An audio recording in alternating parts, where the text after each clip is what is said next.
Home sweet home. It's been too long. Yes, home sweet home. In this case, it's a family farm in Henry County, Illinois, where my general manager, Greg Kaiser, grew up. Finally made her down here, got a little daylight left. He's not surprised to find anyone home because the fall harvest is wrapping up and his father, Larry Kaiser, is out working in the fields. Good to see you. You too. I grew up here. We raised hogs and cattle and corn and soybeans and oats and hay, and definitely a part of my upbringing and part of who I am. Whenever possible, Greg makes a point of coming home to take part in the fall harvest and go whitetail hunting with his father. Do a little deer hunting, but also helping Dad wrap up with the farming. Of course, on the farm, work comes first before play, and neither of these Kaisers would have it any other way. It was really great to be able to come back, and always look forward to coming back to help out a little bit when I can. Jump in the combine and help with harvest, or maybe in the spring get back and jump in the tractor and do a little planting. A little bit of soul cleansing. A bit of soul cleansing for me to come back and help Dad get the crops in and out. So, how's it feel to be done? Great, now we can deer hunt. There you go. I grew up in a family that liked to hunt. My grandfather, my father. I still enjoy being in the timber, going early in the morning and watching the sun come up and everything is quiet and beautiful.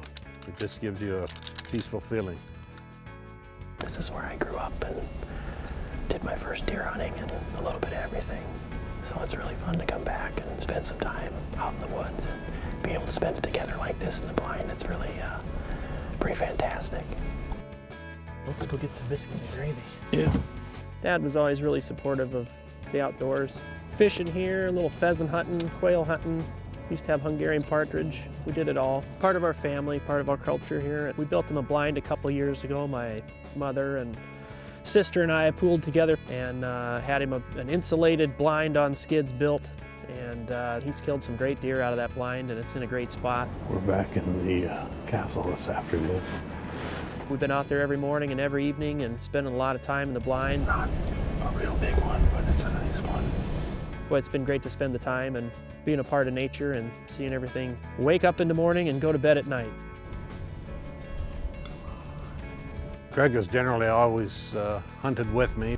He started enjoying the outdoors probably most as a fisherman. We have a pond on our property and he fished there a lot. He spent a lot of time there. He was a coon hunter, and as soon as he could hunt deer, he did. He very much enjoys the outdoors, and I'm glad that I passed that on to him.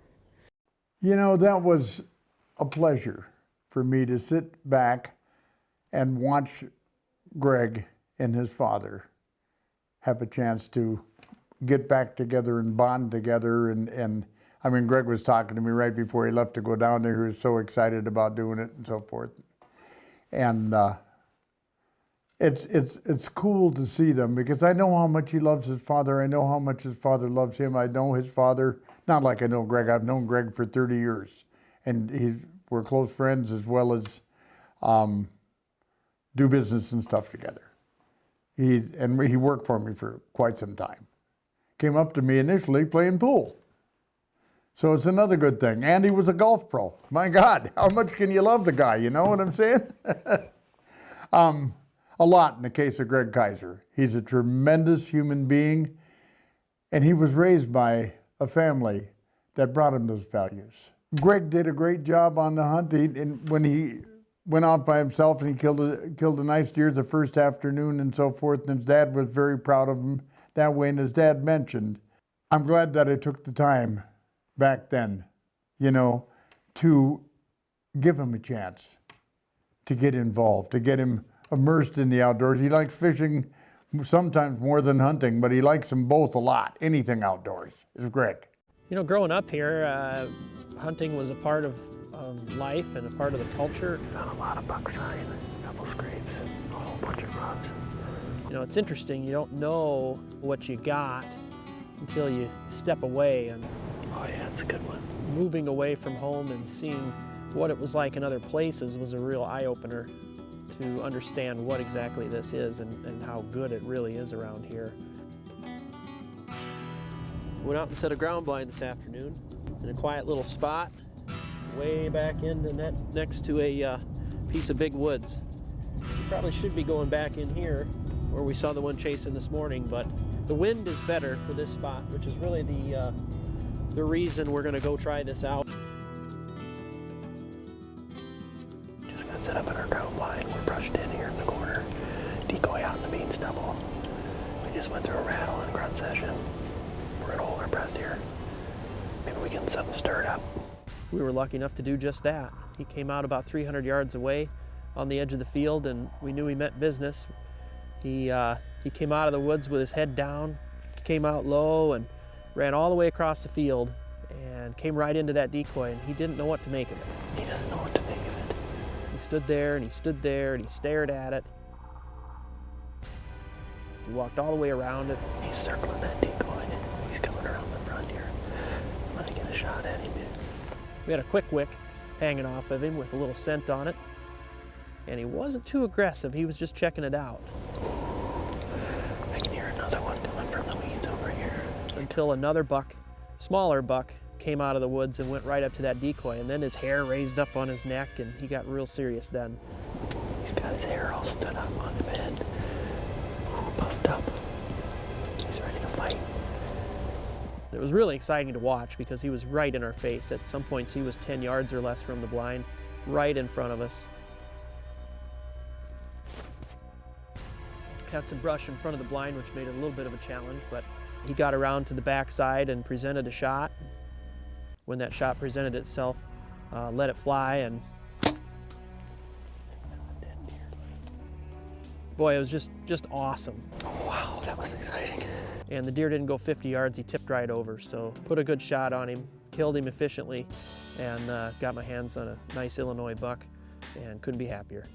Yeah, you know, growing up here and coming back to hunt with Dad, what a treat.